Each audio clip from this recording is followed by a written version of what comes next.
Super excited to be here. My name is Roxanne Best, and I am one of the trainers with IDRS Acorn Project. And we are today discussing one of my most favorite topics, which is photographing, taking photos of anything really. But today we're specifically talking about techniques for taking photos using our smartphone with the express intention of using those images on our social media platforms, our website, or wherever we might decide that we need to use these, even for some print materials as well. Again, my name is Roxanne Best. I'm a member of the Confederated Tribes here on the Colville Reservation in Washington State. I have been a photographer for quite a few years. I started out as an underwater photographer when I taught scuba diving, and with film and slide film. And then as soon as when digital started to come out was right around the time when I was ending my career as a scuba diving instructor photographer. Um, and then I started to dabble in wedding photography. I lived on the island of Kauai in Hawaii, and apprenticed for a little while with a wedding photographer, and then just decided that that wasn't really my thing. I enjoyed it, but it wasn't the kind of photography that I really enjoyed.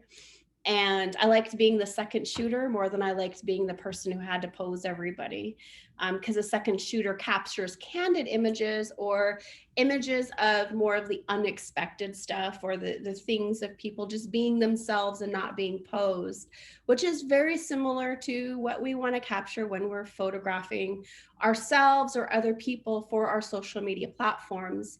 What you might discover depending on the audience that you fostered on your social media page is that people tend to gravitate towards images and posts that are more that look less like a graphics designer created them and more like a real person created them. There's a ton of social media posts that, yes, they look beautiful and we interact with them, but most of the time when you're a micro influencer, maybe you are at 200 to 1,000 followers or likes on your Facebook or Instagram page. And so that falls right into that category of a micro influencer, which means that you have a pretty decent audience, and hopefully most all of those people are interacting with your social media platforms and your posts. We are specifically talking about using our smartphones to create these images, and the image that you see up on the screen right now is one that I took specifically for social media, or for, it was either, or I wanted to use it for Instagram stories because I was out, and so let me rewind a little bit. One of the reasons that we post selfies or we post images of what we're doing in our everyday lives is because more and more people want to see the real side of us on Facebook or Instagram or in social media. Social media had a period where it was really becoming a lot like magazines used to be. It was just an ad, and it was forward facing about whatever message that company wanted to send out, and it really didn't build connection with the brand. It did in a traditional sense. And social media was and is designed to be a place for social interaction. And the more that ads and posts on social media started to look like an ad in a magazine, which the imagery, yes, we want it to be that beautiful, but it doesn't necessarily have to be perfectly formatted and laid out in a way that looks like it could be put in a magazine. Now, if it's going in a magazine or it's a print ad, then we definitely need to take that stuff into consideration. But when we're posting, trying to create images and trying to get content to put on our social media platforms, oftentimes, thinking about, oh, I need to hire a branding photographer, or I need to hire a photographer to get pictures of myself.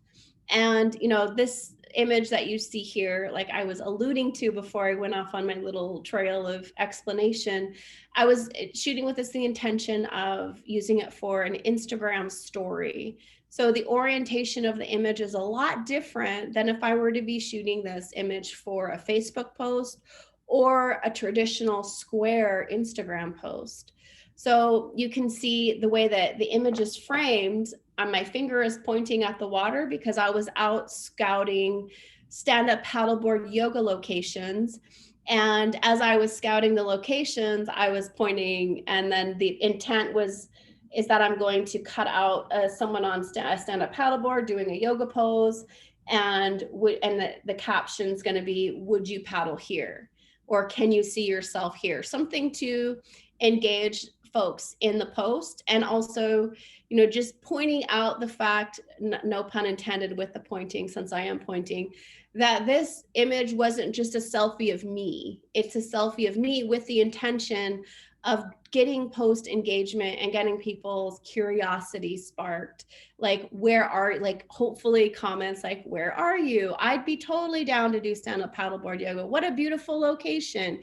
I'm not guiding the responses, but hoping to get some. And sometimes it falls on dead ears and I don't get anything, but sometimes, I get a ton of direct messages. So this whole class is designed to get us a little bit more familiar with our smartphones for taking these photos. I'm going to give you some tips that I've accumulated over the years, both developing images for my own social platform as well as other people's platforms, and just compiling it into a 60-minute session. We've got 50 minutes now, but just keep in mind that that's what this whole class is about learning and understanding how to do a better job taking photos for our social media posts.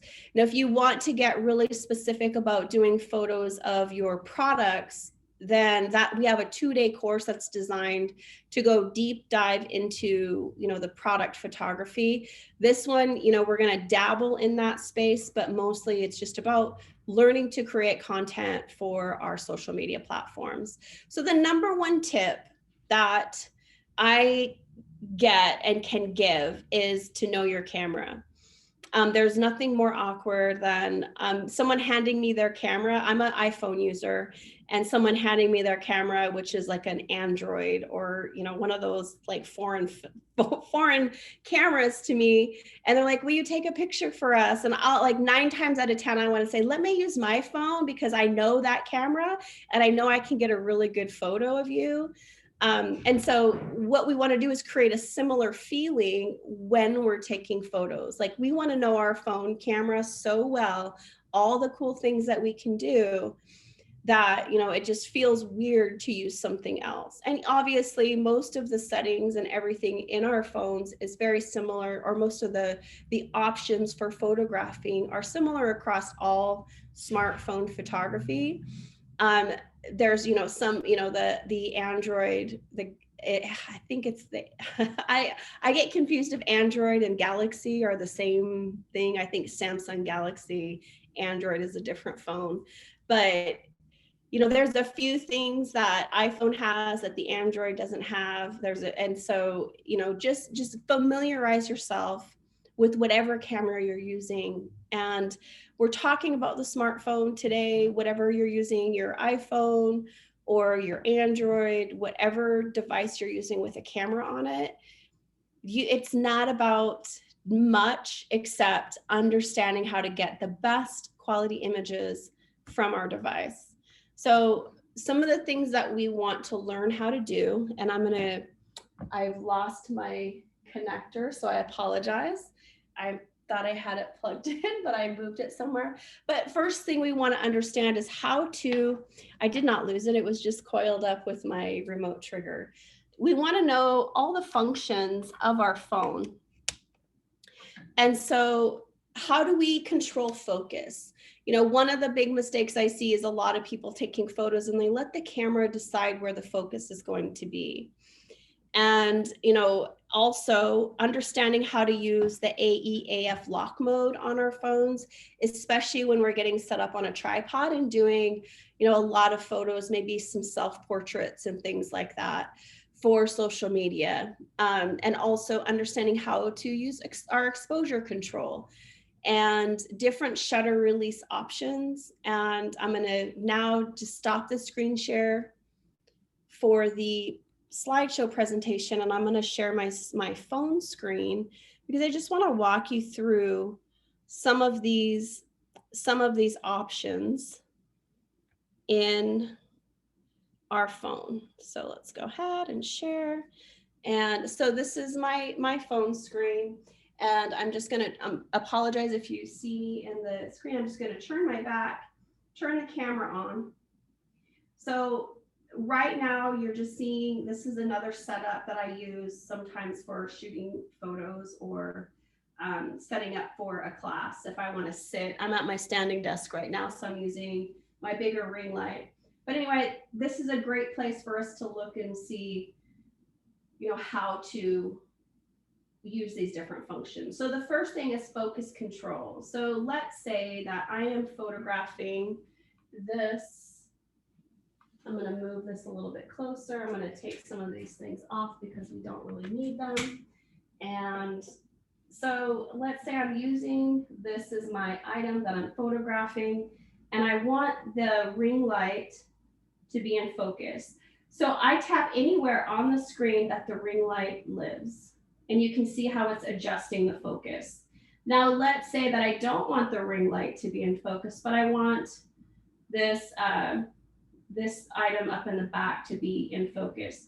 So notice how also not only is the focus changing, but it's also automatically adjusting the exposure. So how bright or dark the image is. So as I tap on the ring light to focus on the ring light, and you notice that square opens up there as well with the little sunshine on the side. So that's just showing where the focus is. Now I'm going to go ahead and focus again up here, because it's a really big contrast of lighting. And let's say I want to change the exposure, which is the next thing we should know how to do. Now on an iPhone, and I know this is the case for other smartphones as well, I just drag my finger up the screen. You can see how that sun in there is rising. So it's making it brighter. I also opened up my other options in the image. But then I can also make the sun set by dragging my finger down the screen. So it's getting darker and darker and darker. So that is one of the ways that we can control the exposure. Now, after I take a photo, the phone's going to reset. So everything that I just did is going to be undone after I take the photo. So I'm going to set my phone up in my tripod, and I'm going to show you my tripods later. And this is why I love using a tripod for when I am using, oops, let me use my face, AEAF lock mode, which is another setting that I wanted to share with you. So I'm going to focus on the window in the background. So I'm tapping there to get the exposure. And then I want it to, whatever settings I create, I don't want it to change. So I'm going to hold my finger down, and you can see how AE/AF lock has come up. Now I can adjust the exposure. Oops, I can adjust the exposure so that I don't really mind that the background is really light. I really want the foreground to be light. And so I can do anything. So I can come over here and I can move things around, because this part isn't in focus. What's in focus is back here. And so I can move a lot of things around up here, and it's not affecting what's happening in my camera. I can get really close. I could take a picture, and none of the settings that I've set up are going to change in this photo. So that's one of the bonuses of AEAF lock mode. So if we were to, set up a spot, let's say we were doing some self-portraits and demoing like something here, and I'm working on my table, and I want my head in focus, or maybe I want the table to be in focus. I could then, I'm gonna just go ahead and change this. So to turn AE/AF lock mode off, all we do is tap on the screen. And now it's adjusted. So I can then tap here on the screen, and I want it to focus now on the ring light area. I can adjust the exposure again. I can make it brighter or darker if I could get my, but for right now, that exposure is what I like. So I have, on the iPhone, you can plug in these headphones, and it has this little, the volume control here. This could be your remote trigger. Now I can't plug it in right now because I've got my phone plugged in to share the screen, but I could be over here and I could be using the remote trigger and then doing my thing, have everything set up. Maybe I want my face or my hands in the image. I can adjust and just take the photos if I had this plugged into the phone. Another remote trigger, and this one's my favorite one, is a Bluetooth trigger. I have 2 of them. Every new iPhone tripod that I buy seems to come with a remote trigger, and I usually have one in my car and one in my yoga bag or my purse, because you never know when you're going to need a remote trigger. So now I could be down here doing my thing, and then I can just take a photo. So so when I'm doing something like this, and no one wants to see, oh, look, she's got a remote trigger in her hand. You can see it.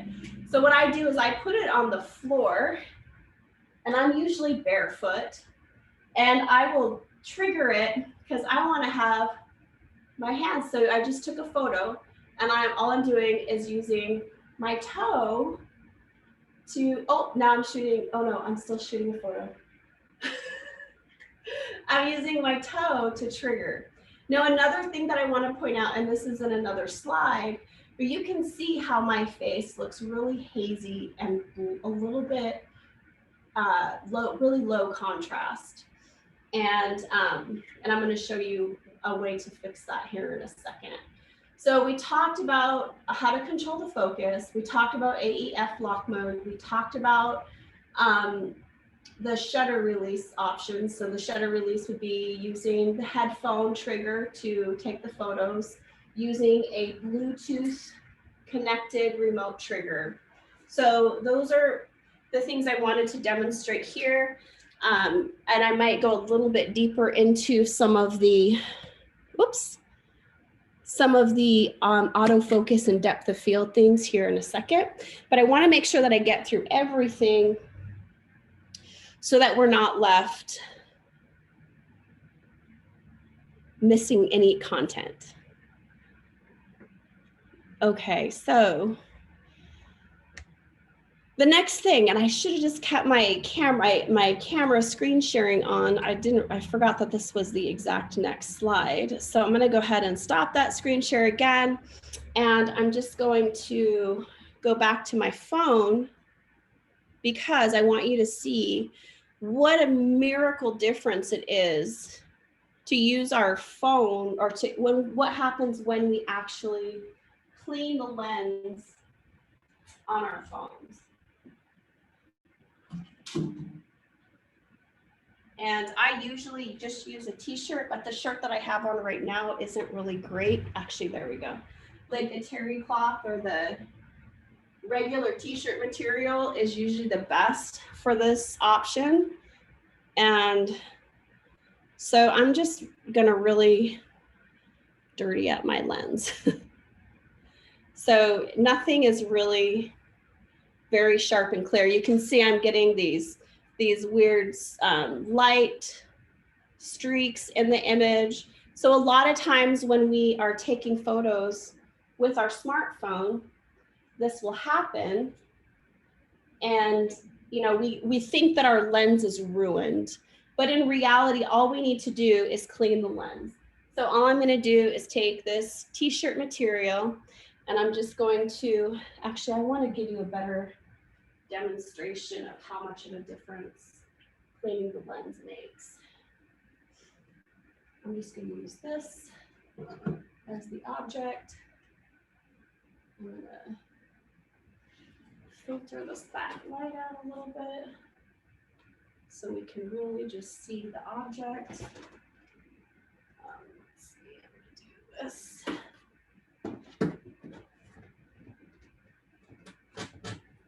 And just balance that there.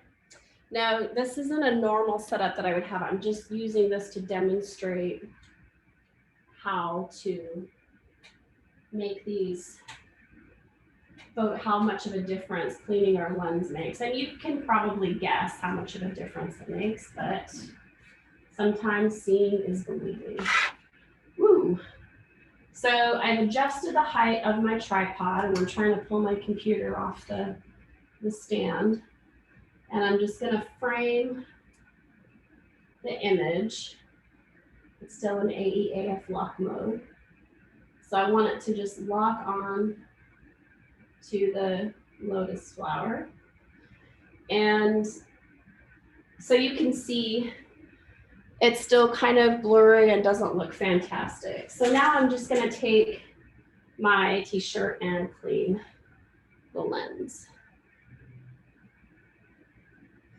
So taking care of these camera lenses is really so helpful and makes such a huge difference. So just with a quick little cleaning, you can already see how much of a difference it makes to have a clean lens versus a dirty lens. I'm just going to reset.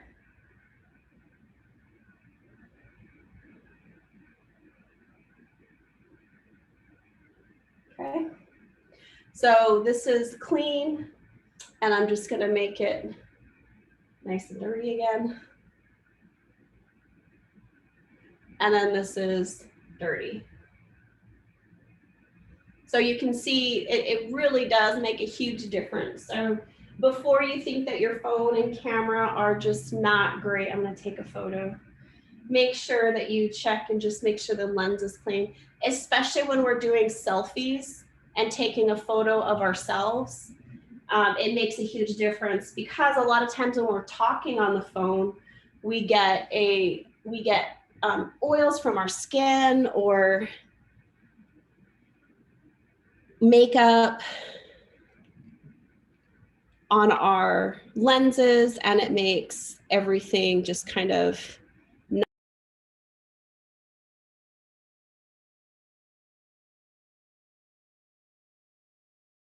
Okay, this is Lynn. So Roxanne evidently somehow had a blip in her system or something, but just hold on. She'll be right back in just a minute, I'm sure.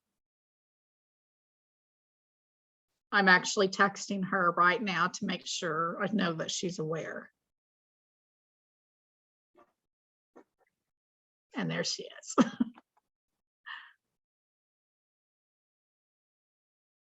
Well, we don't need you anymore, Roxanne. I just decided to take the class over for you. Okay. It's all the dirty screen's fault. I couldn't see. I needed to clean my glasses. So you can see how important having that clean lens on our cameras can be. So the next thing let me collect myself for a minute. But the next thing that we want to check for is, I showed you all the remote triggers a little bit prematurely, but the other thing on the phone is to understand how to use the timer. So I'm going to go ahead and go back to sharing my screen, and I'm going to try really hard not to click that button. Sorry about that. I should turn off my notifications. So we are still in AE/AF lock mode. So one of the things that I do a ton, because I do a lot of videoing, filming, photographing of myself, either in yoga poses or just doing other things, and being able to, like, group photos, like this is one of the most common places that that this gets used. And it's using the time, oops, sorry. I'm just hitting all kinds of buttons unintentionally. And it's using the timer. So on my phone, you can see at the very top, there's this up down arrow. When it's yellow and down, this little panel on the bottom here opens up. And this is a place where we can set a timer. So if you look, the circle with it looks like a clock, like an open clock. So right now my timer's off. I can set a 3-second timer.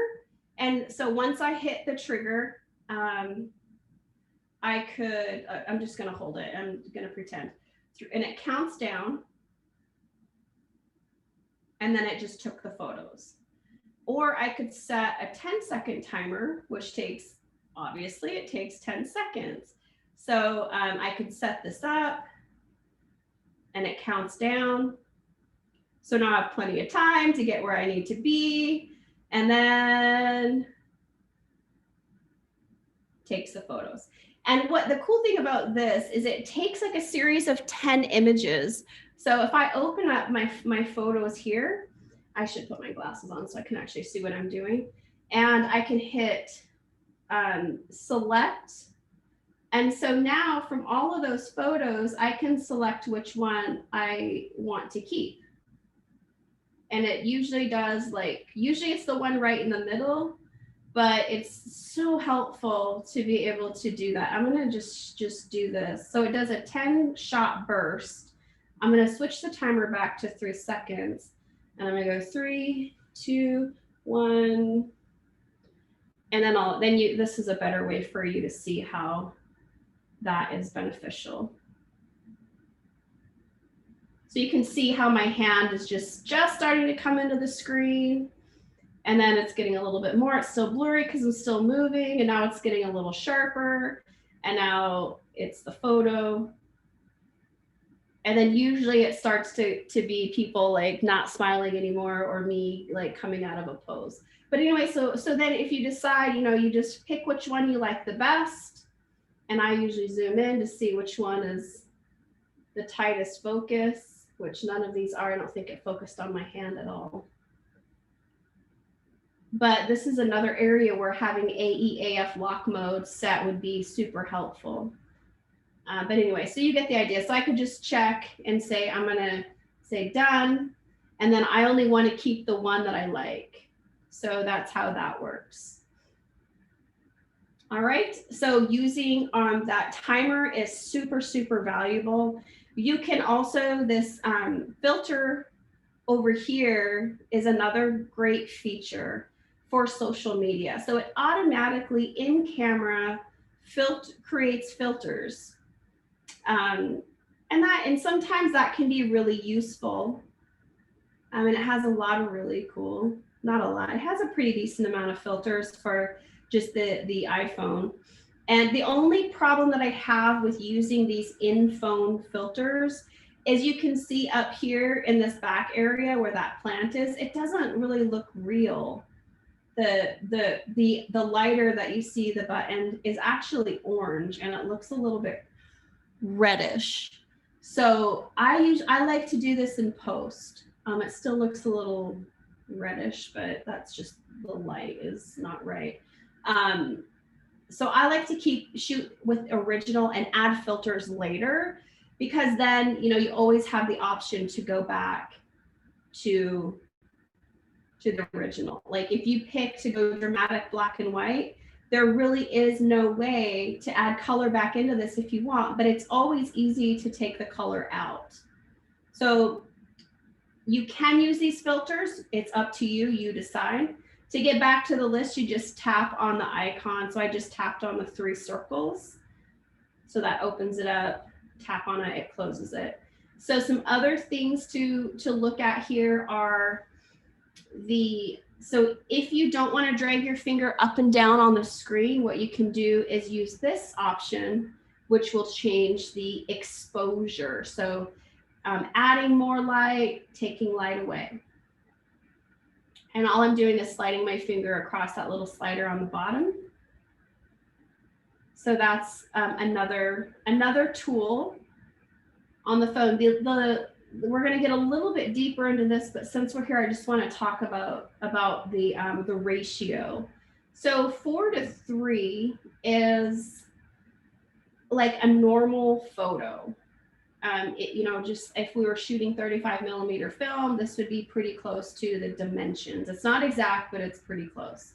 16:9 is like if you're shooting a TikTok video, if you're shooting a story for Instagram or a story for Facebook or a reel for Instagram, they're all oriented in this long frame mode. So that's the 16:9 ratio. Or if you're shooting specifically for Instagram, it will you can set it to square, which makes it this square frame. And you decide. I like to I usually keep it in the 3:4. Oops. The 4:3, because I usually crop things down and make some changes, and it gives me that option to have that extra space if I want it. If you shoot square, you're pretty much stuck with the square. So anything outside of the frame. So if you look at the 4:3, like I'm gonna photograph this. You can now see my feet. Sorry. So in square, I'm zooming way too. There we go. That's more normal. We'll go 2. So as a square, you can see a lot of what is getting cut out. Like. And that isn't always the greatest thing. Shooting in 4:3, I get a little bit more of the story, but not so much that I can't crop it out later.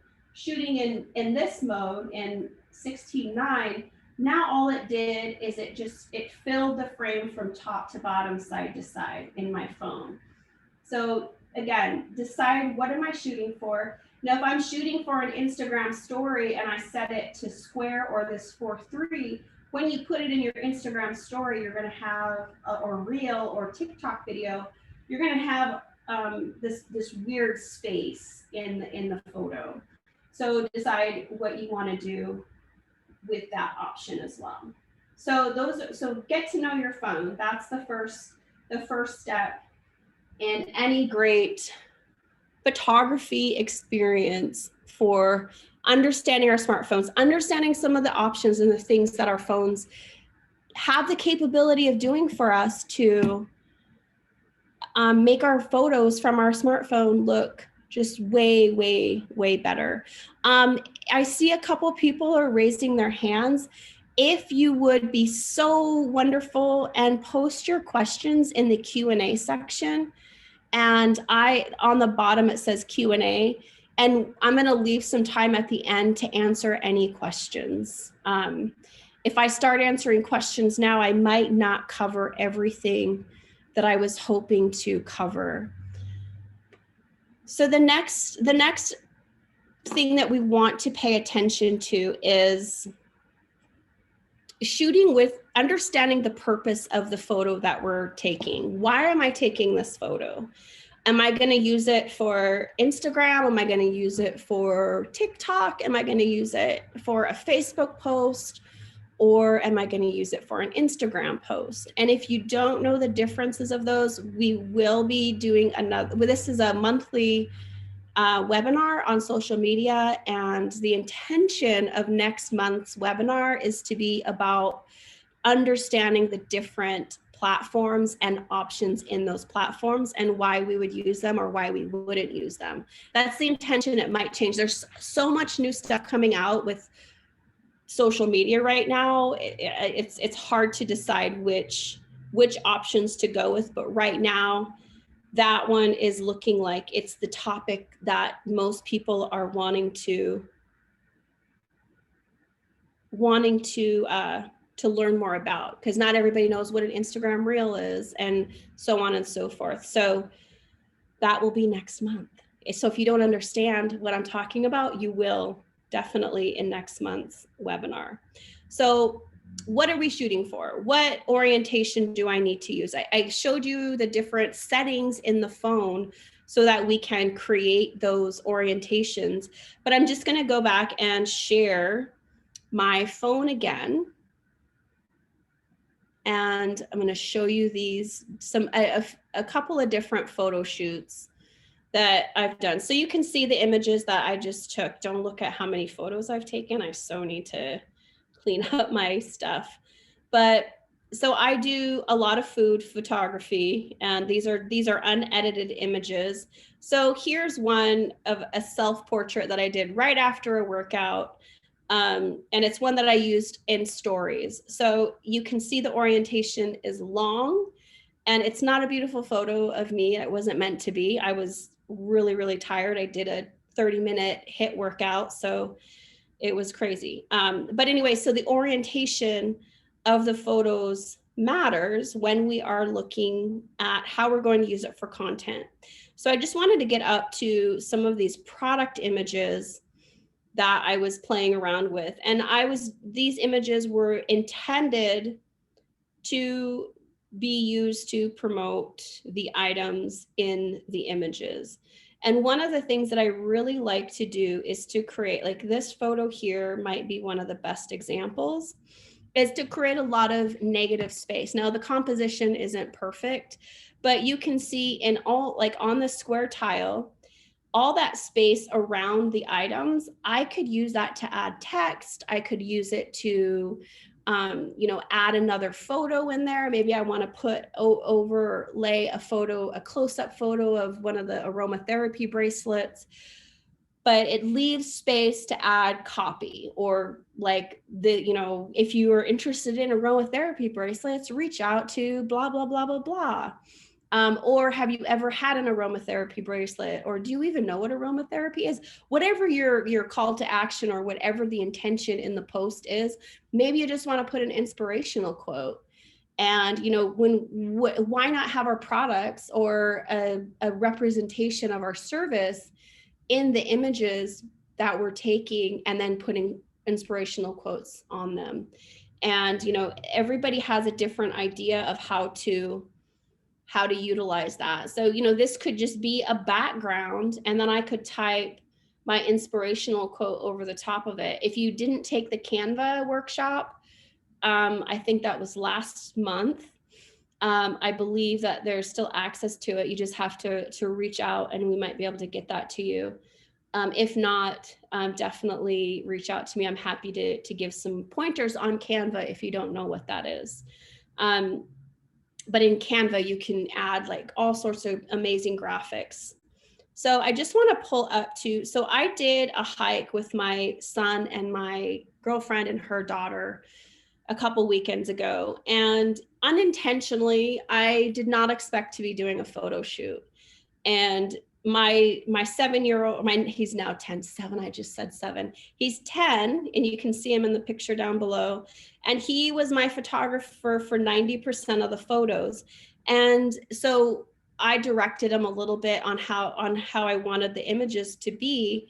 But like, for example, this one it's unedited. This is just straight out of the camera, but I could add some really cool inspirational quotes, or I could put like something in here about my new yoga series coming up, or anything in that regard. This would be a great photo for that type of application, because there's all this space off to the left of the image.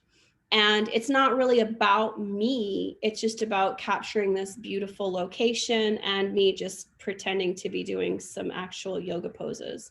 So you can see we did a whole bunch of different photos on this hike, doing yoga on a log. I teach stand-up paddleboard yoga. So I posted something today about, balance and getting ready for SUP yoga season. And, that's how I utilize these images. But you can see we did a ton of photos. And my friend who's in the picture with me, she was like, "Where's your other outfits?" I'm like, "What are you talking about?" She's like, "Well, we're up here. We're doing all these cool photos for your social media.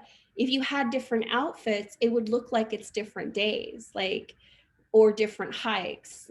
So she gave me a great tip, and I was like, I'm totally sharing that in my social media webinar, because I usually tell people to do this, and I didn't even think of it myself. Even if I had just grabbed a different shirt or a different pair of pants or a skirt or something to throw on. That would be enough just to make it look different enough that, you know, these images could be used and not look like it's all on the same day. So that's the other tip. Shoot with intention. And like even when you're just going out and hanging out with friends, why not, you know, plan to take a few photos? You know, what better opportunity to do that than when we have somebody there who's also willing to take a whole bunch of photos for us. So I just want to share also one of the uses. So this image here is my 10-year-old's, like, he's so happy about this photo. He's like, this is going to be the coolest social media post that you make, Mom. Because he even said you can put a cool quote there, or you can make it black and white. And he was totally telling me what I could do to make this a cool image. And I'm going to use this and I'm going to put a quote in it. So, you know, if it was more like, let me see, you know, these images where I'm center frame, there's not a whole lot of room for text or other copy to be put into it. So when we're photographing, we want to photograph with intention and composition, having composition in mind. And again, in the 2-day photography workshop, we go more into how, so this is one of the uses that I did. I created this in Canva. It's a quote, and I put my website on it. So when I post it, you know, people, if anyone shares it, my website is possibly going to go along with it. It's not the greatest positioning because they could easily crop my website out of this one. I usually try to put it in a less convenient place to crop out. And I usually try to add my logo as well, like right in the middle somewhere, so that if anyone does share my photos or share my content, I'm going with it. My brand, my logo, my website, my contact information is going with it. So that was one application. So we took the photo in color, but then I also was like, wow, I really like the way it looks in black and white. So changed it to black and white. And it looks way better on my phone than it does on my computer screen right now. So I hope it looks good for you guys on your whatever device you're viewing this on. So knowing what we're photographing for, and some of my photos are, I'm going to go ahead and stop my screen share because I want to make sure we're getting right towards the end. And the last couple things I want to talk about, besides, you know, shooting with intention, is to make sure we have decent lighting. You know, my 10-year-old was taking these photos, so not all of them did he clean the lens. Not, you know, he was walking and hiking and carrying my phone, so he was getting the lens dirty. So not all of them are perfect or really great resolution, in my opinion, but they're still usable in some way. And next time I do any activities like that, I'll make sure to bring a couple of different wardrobe pieces or different things to make it look like it's a different day. And that's what I recommend that you guys do as well, is to, you know, if you're going out to do an activity, you know, it's hard. It feels like we're being boastful, or I was like the whole time, I'm like, I totally feel like one of those bougie Instagram quote unquote influencers who's like, hey, take a picture of me here, take a picture of me here. And, you know, my friend, she's in business for herself as well. And she was like, you know what? You're creating some content for your social media. You've been struggling to get stuff out there. So, you know, let's just do this. And then that was when she's like, I do this with my son, and we go out and do photo shoots, and I'll bring like 4 or 5 outfit changes. And in a matter of an hour's time, we have almost a month worth of content for me to use on my social media. So that's what we're striving to do, to create the least amount of work and the most amount of what is the word? The most amount of the end product in the most compressed amount of time, because we're all busy. We're all busy, you know, promoting our businesses. We have to create the posts. It's not just getting in front of the camera and getting the images taken. Now, if it's in your budget to hire a branding photographer to do some of your self-portraits or some of your portraits for you, then definitely do that. That's like beyond the best option. But this is for those of us that don't have it in our budgets yet to hire a branding photographer to come in and take these kinds of photos for us. And we can do it with our smartphones. And with a few simple, like under $50 of investment, we can really create some fantastic, fantastic images. So before let me go ahead and,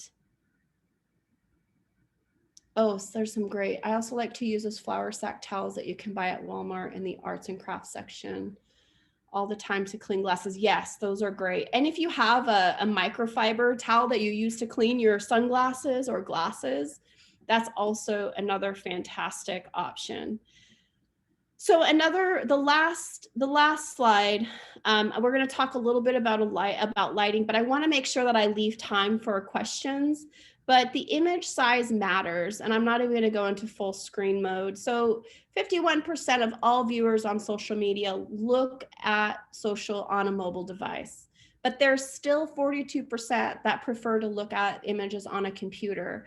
So we want to make sure that the images that we're uploading to our social media aren't super low resolution, because looking at an image on my phone and then pulling it up on my computer screen is a massive difference in the resolution. So the suggestion is, at least 1,000 pixels going the long way of the image. I usually do 1,000 pixels, but 2,000 pixels is, what other people recommend. This way, no matter what size screen the person's looking at your social media on, it still looks really nice. The image doesn't get blurry and pixelated and out of focus, which is what blurry means. So that is a lot of information in a really compressed amount of time. I could probably talk about an hour or two and demonstrate each of these ideas, and go way deeper into them. But, when I first started photographing with my phone, I didn't know a lot of this stuff, and I just learned it along the way. And, as business owners, as people who, Indigenous people, we tend to be really humble and don't like to post photos of ourselves or feel like we're being boastful in any way. And the landscape of business is changing, and it's really important for us to understand that it isn't being boastful. And it's hard to wrap our heads around. But one of the things that I've done for myself is I pretend like I work for my kids, and I don't pretend. I do work for my kids, and whatever I'm doing, I'm really good at doing things for other people. And so when I put myself into that mindset, it takes my own personal fears out of the equation, because I'm doing this so that my business grows and so that people are starting to be interested in my social media posts, so that my business grows and my kids might have a college fund. So, or, paying the bills, whatever it is, wherever we're at in our businesses, being able to take photos, even if it's not self-portraits, it's understanding, how to compose an image so that we can use it for social media.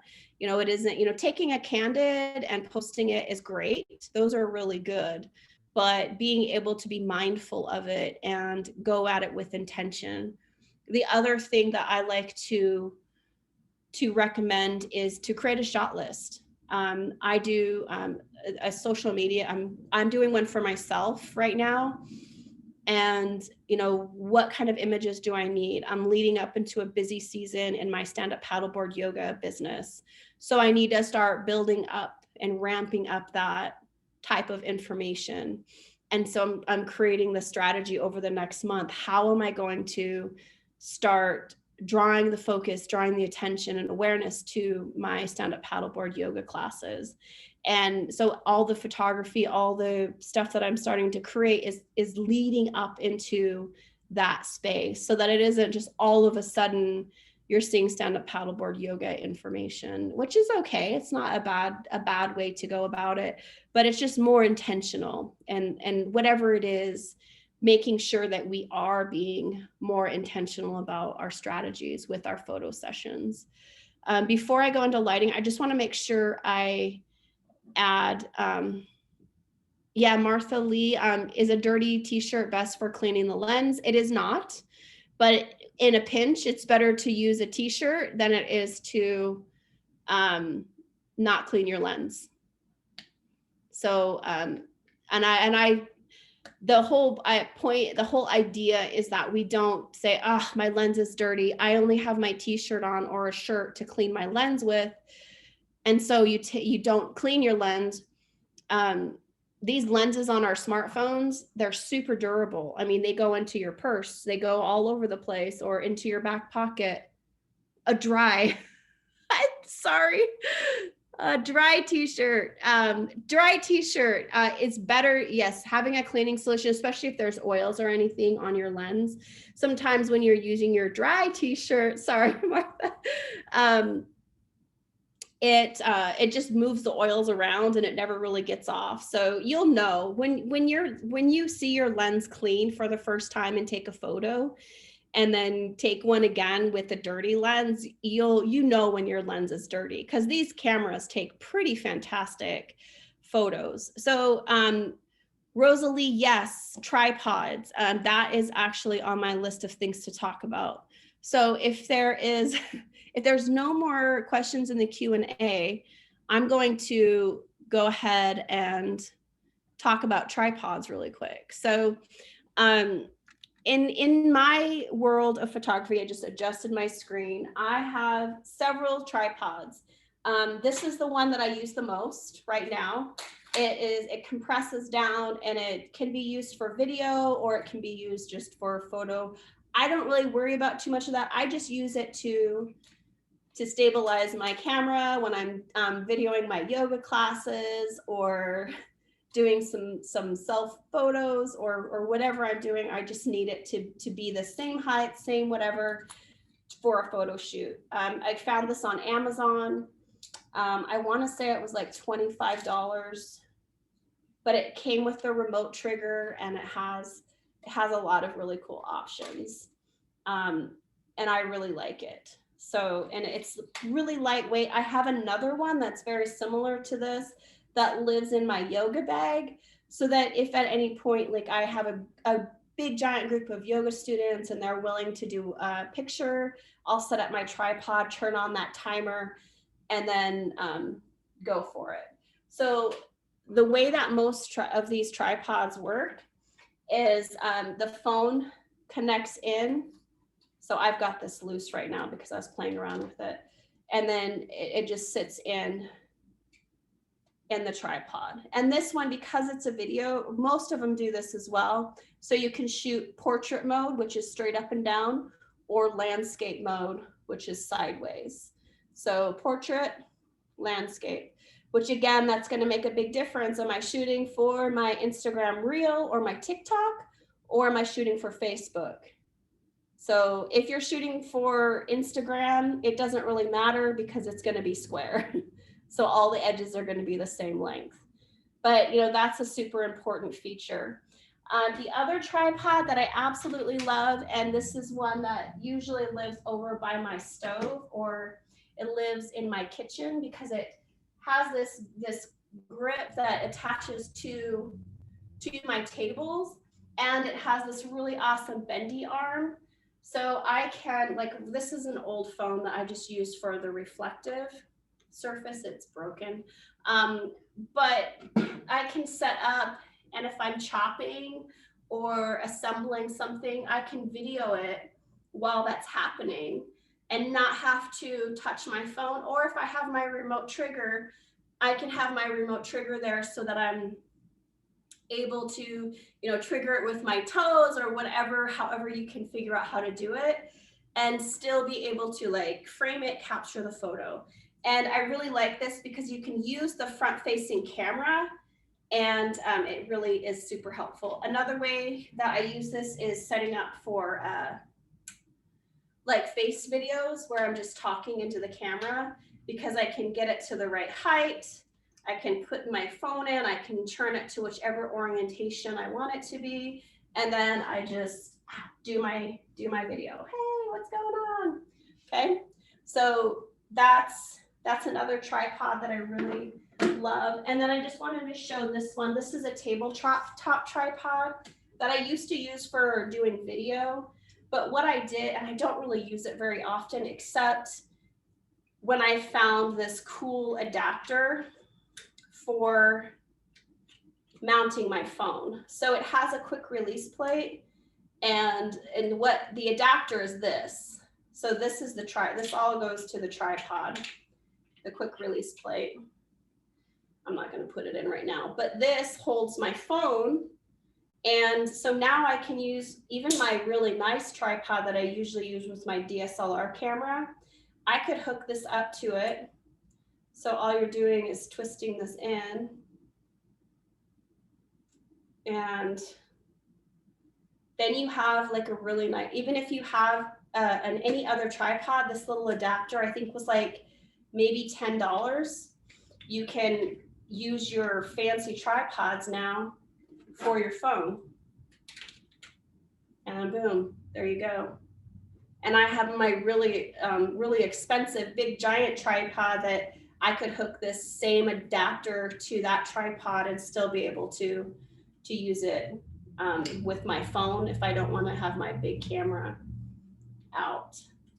So tripods, you know, they are super, super valuable because, you know, you have the stability and you have this great way of taking a photo. Now, do I always have a tripod with me? No. Do I always have all the stuff that I need to take the best photos that I need? Almost never. But what I do have are things that I can prop my phone up on. So I could, I've been known to get rocks and pile them up so I can prop up my phone. If I'm doing a group photo and I want to make sure everyone's in the frame, I usually face the selfie lens to the people, and then I set the timer, and then I run over, get in the photo, and then it's done. There's a ton of photos of me on my website that are done like this, exactly like this. So don't be, you know, use what you have, do what you can to get the shot, even if you don't have the fancy equipment. Awesome. Any other questions come up before we move on? Awesome. Thank you, Mary. I miss you. Hopefully you're doing well. So if there's no questions, we have a couple more minutes, and I'm just going to show a little bit about lighting. Hi, Natalie. Oh my gosh. I can't really see everybody's names right now, but I see when you're chatting, I get to see who you are. Megan, thank you. So lighting is another important thing. So I'm just going to take my glasses off, and I have a couple of different lighting options. I found this one at Marshall's, and it's a small one that travels really well with me. So this all comes apart, and I've used it quite a bit for teaching when I'm on the road, and it plugs into a USB, and that's what powers it. So I have my adapter here, and I'm just gonna, and then on here, this is how you turn it on. So now I've got a ring light, and I can change the color or the brightness. So there it's going way low, or I can increase the, oh, now I'm changing the color. So casting a blue light or orange. So you can see the change, the color change. And all it is changing the color temperature. I say all, but that's super important. And just to show you I'm going to turn it down so that it doesn't blind anybody. I also have this big giant ring light, and this just produces a softer light on the face and on my products when I'm doing a product shoot. So you can see how this light, this is the little ring light, it's really kind of intense, and it isn't super flattering, but in a pinch, it works just fine. This one, I'd probably prefer that it was straight in front, because then it becomes more of a beauty light as opposed to the super dramatic half of my face is in the dark image. So lighting, when especially if we're doing a self-portrait, and I'm just going to use a small light because it's easy to manipulate. And if you have to go, you can, but so if you're lighting, you can see this is super unflattering.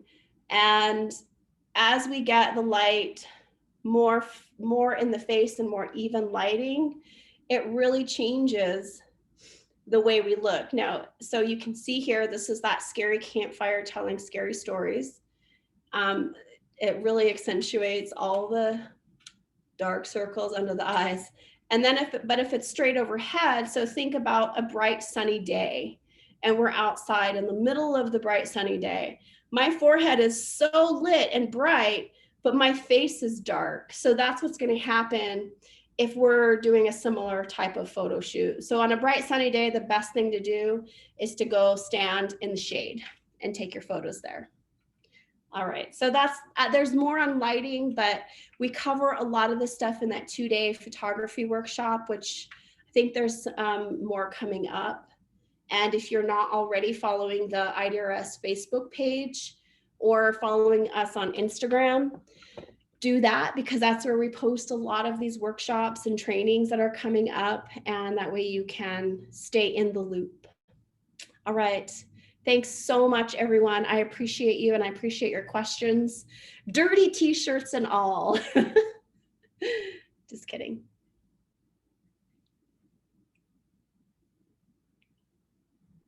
Awesome. I need to put my glasses on. Rosalie, thank you. Mary Cruz, Laura, Mark, thank you.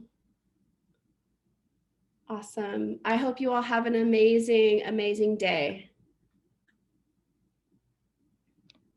Bye.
Did we lose Roxanne, guys?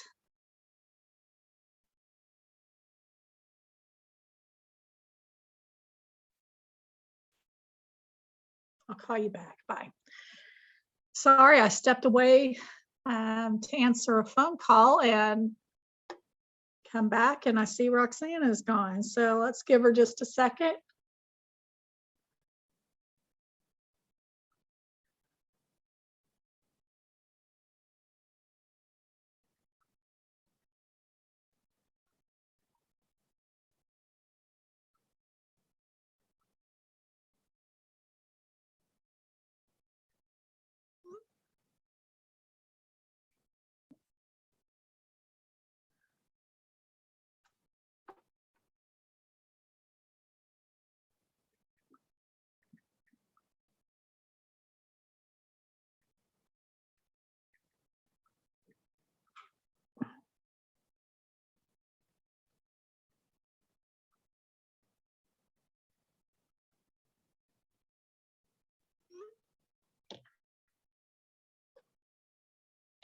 If someone can unmute themselves and let me know if Roxanne had ended the meeting or if she got knocked out, I would appreciate it. She actually just texted me back and said that yes, she sort of got knocked out, but that she was basically finished.